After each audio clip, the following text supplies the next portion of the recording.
pasensya na kayo. Mag-jowa ba kayo? Hindi. Hindi na. Hindi pala kasi kayong nagpipDA dun sa gilid-gilid palagi. Makinig kayo ha.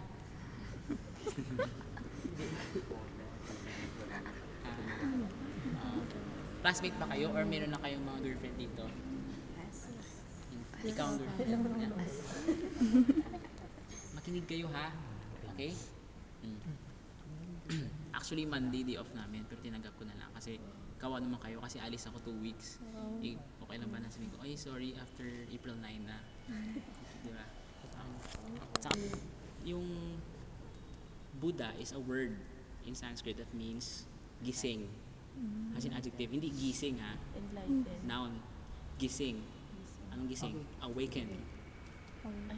Nagising ako sa katotohanan. Nakita niya yung nature of things. For example, alam niya kung bakit umiiyak ang nanay. One time, may isang nanay pumunta daw kay Buddha sa sutras to, sa mga stories ng Buddha. Pumunta sa Buddha, may patay siyang baby na hawak.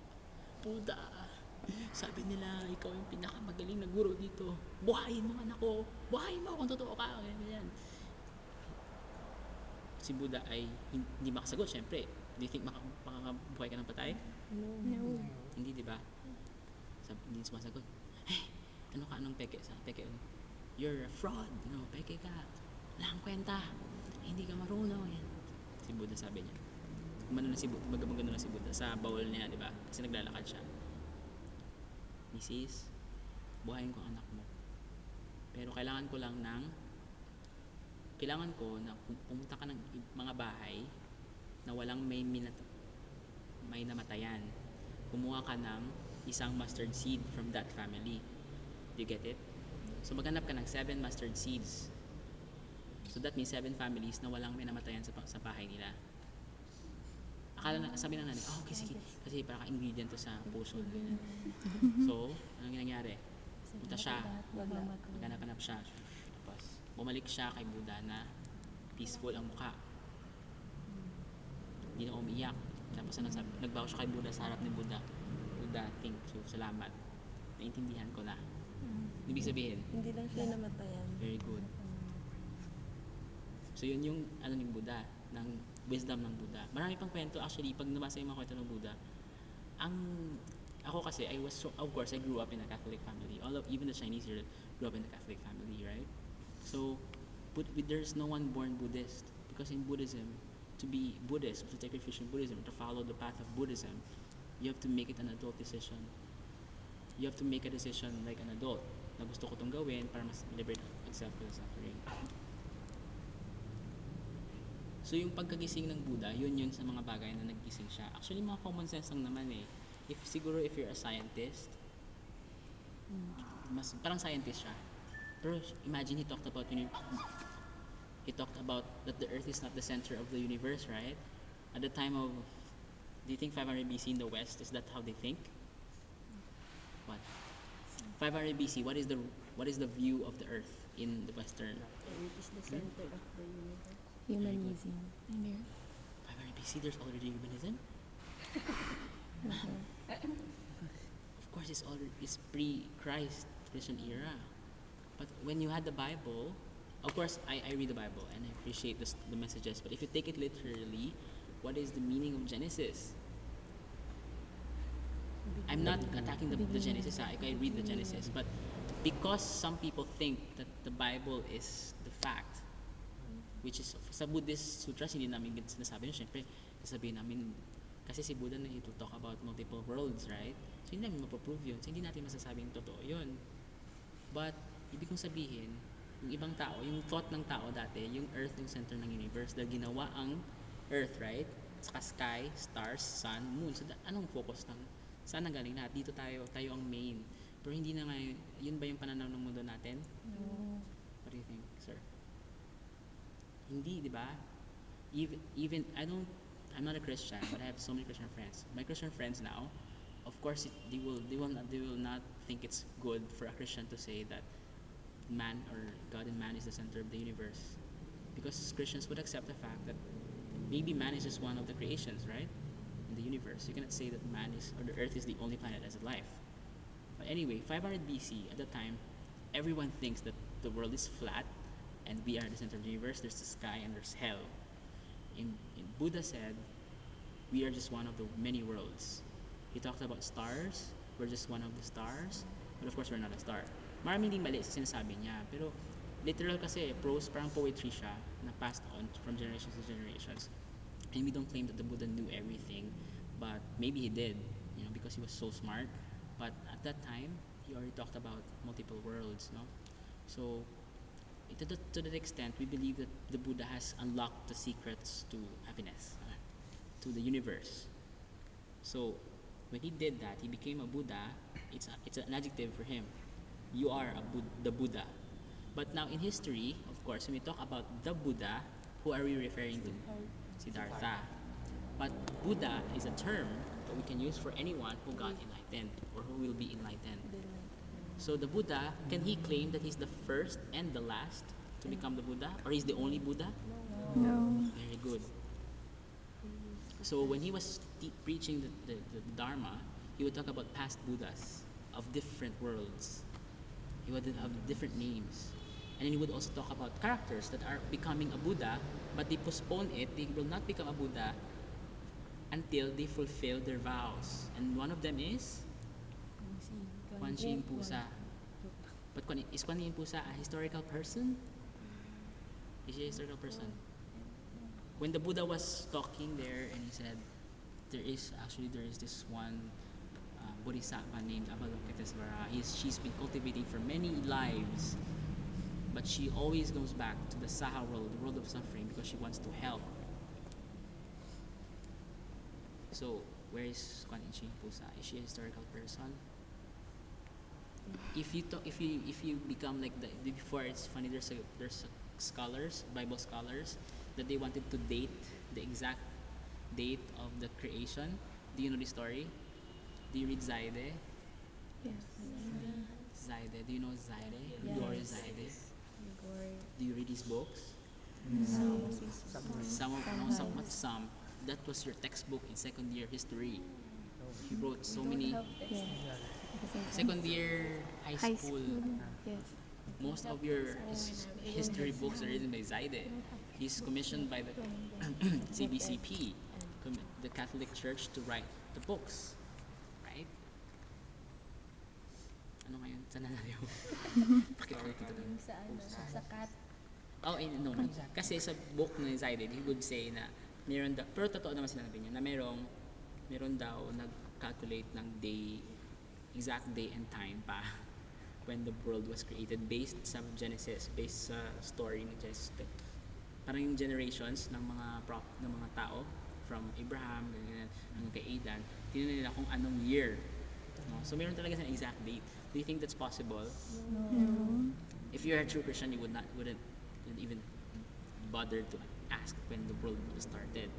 But more so in Buddhism, because the Buddha did not talk about creation of the universe. He didn't say that of course he could not say he created the universe, right?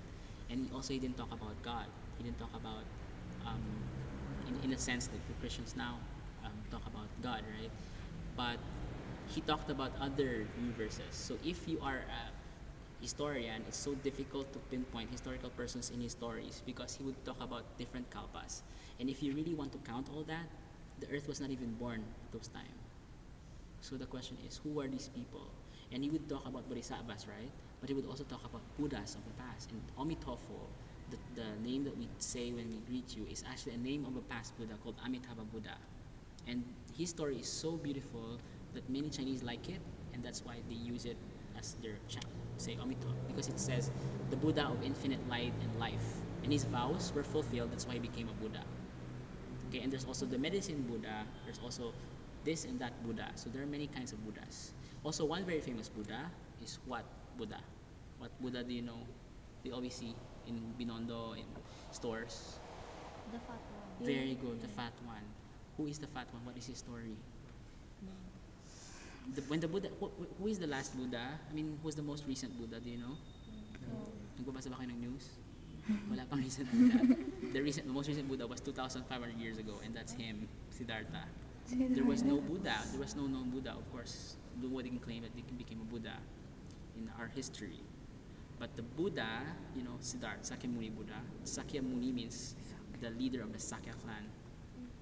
He said that in the future, people will have wars and conflicts and poverty and famine, and religions will fight each other. For the Buddhist practitioners, do not lose hope, because there will become somebody from you will become enlightened, and he will be known as Maitreya Buddha, meaning his name will be loving kindness. When he becomes enlightened, all the people surrounding him will find prosperity, abundance, and happiness. Religions will not fight each other. In fact, they will agree with each other, or they will work together. So that's, of course, that's very messianic, or that's like the second coming of Christ, right? But yung ano lang, the thing is, there is no judgment in Buddhism. I mean, judgment is based on your karma, right? So it determines your next rebirth, but it doesn't. There's no eternal damnation. It's only eternal cycle of life and death, or liberation, which is called getting out of that cycle. What is the term in Buddhism? I said it earlier. Karma. Some people are staring at me, but I know they're not. They're not looking at me. Their eyes are just on me, but their mind is. What do you call the cycle of life? You call it samsara. What do you call the coming out? Very good. Nirvana. It's a band. Yeah. So nirvana is the term for liberation from cycle and life of life and death. Questions?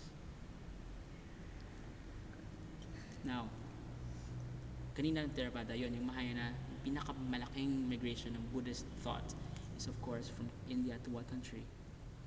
China. Because China has different culture. If they shave your head, it's against Confucian values. Because your hair is your...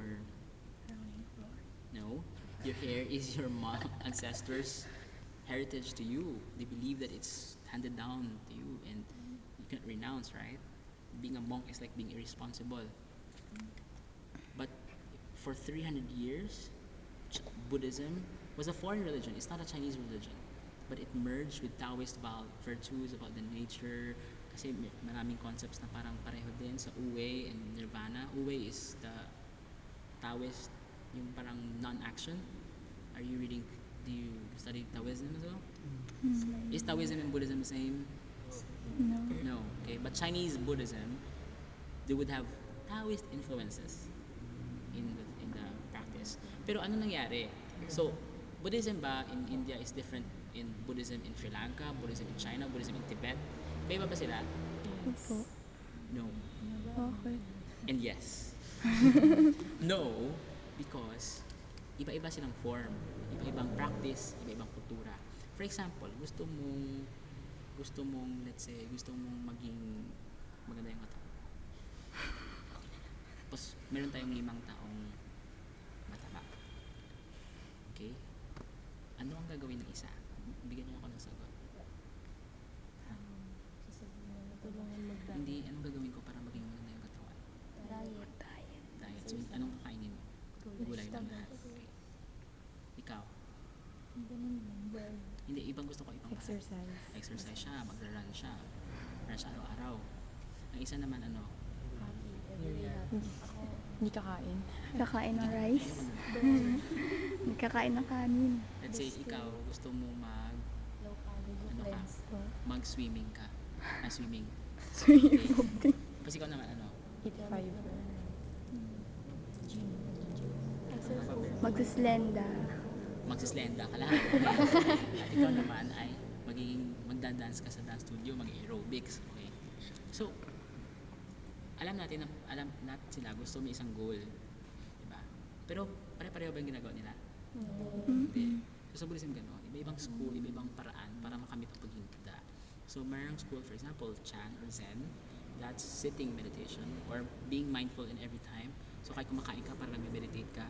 So a life of meditation, that's one Buddhist practice. Number two. Number two is to remind yourself of the Buddhist teachings, you chant it all the time. So you chant, yung mga words ng Buddha na from Sanskrit, ginawang Chinese, tapos ginawang English. So transfer na yan. Tapos ano pa? Okay, Tantric Buddhism, which we don't do. In Tantric Buddhism, meron ng mga secret something. So I don't practice that, but it exists and it could work, no? What else? Even just calligraphy could make you, you concentrate on the.